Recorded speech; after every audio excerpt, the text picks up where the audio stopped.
Ano bang para sa akin? Ba't ako pipirma dyan? Ganon yan ang palaging iniisip nila. At sa grapevine, kaya ko sinasabing grapevine, ay, nasabi ko, naulinigan ko lang, yung mga nasasagap kong bali-balita.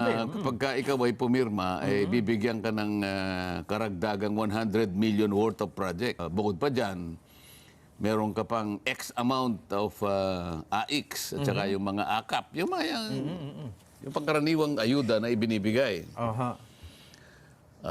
Siguro, may inganyo yung mga pipirma sapagkat inaakala nila na malaking bagay para sa kanila yun. Isa yatang congressman na taga Mindanao, Cagayan de Oro yata, maliwanag na inamin niya, o ayuda kanya is coming. At yung pagdating, dagsa talaga. Yun ang pagkakadescribe sa akin.